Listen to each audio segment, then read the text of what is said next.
4 mois après la suspension des activités ecclésiastiques sur toute l'étendue de la République démocratique du Congo, suite aux mesures prises par les autorités dans la lutte contre la pandémie à coronavirus, les fidèles de la 8e CEPAC La Source ont massivement répondu présent à la célébration du premier culte ce dimanche 16 août 2020 après plusieurs jours en confinement, répondant aux conditions données par le gouvernement congolais pour protéger les fidèles pendant la célébration du culte.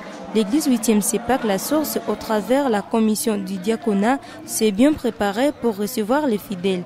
Prélèvement de la température, distanciation physique, toutes les dispositions étaient réunies pour permettre aux fidèles de dire merci au Seigneur pour la grâce et la protection divine. Développant le thème bâtir un autel pour l'Éternel, tiré du livre de Genèse au chapitre 8, du 20e au 21e verset, le révérend pasteur Banyene Bouléré a fait savoir que l'ouverture des activités ecclésiastiques est une victoire pour l'Église après plusieurs mois de fermeture.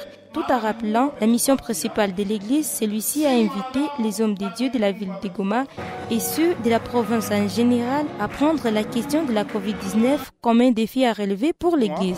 Nous étions tous confinés. Des merci pour la reprise des activités. Et je suis très content puisque nous avons tenu compte des principes et aussi des gestes barrières. Et tous les chrétiens étaient bien préparés. Et ils se sont préparés pour ça. Et l'Église a pris toutes les dispositions possibles. Et je suis heureux que nous puissions commencer. C'est une victoire, une grande victoire, puisqu'il faut dire que ce n'était pas dans le plan de Dieu pour que nous puissions confiner les gens et rester sans adorer et sans louer l'Éternel dans la maison de l'Éternel. Mais nous comprenons cette situation et nous croyons qu'avec l'ouverture de l'Église, Dieu fera des miracles, puisque la prière est là pour bouleverser et renverser les plans du diable. Et c'est ce que je peux communiquer aux gens et à mes collègues et pasteurs. C'est un défi qu'on nous lance et nous devons en tenir compte, donc à respecter les gestes barrières pour que nos chrétiens ne soient pas contaminés. Ça serait dommage et triste que l'Église soit la source de la propagation de cette pandémie. Donc c'est une discipline que nous allons nous imposer et nous pensons que ça ira mieux.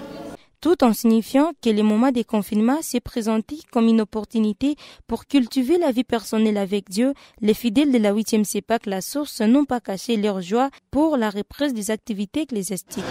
La vie de l'Église, je pense que cette période du confinement s'était caractérisée en 2 étapes, où il y avait 2 choses qui se sont passées.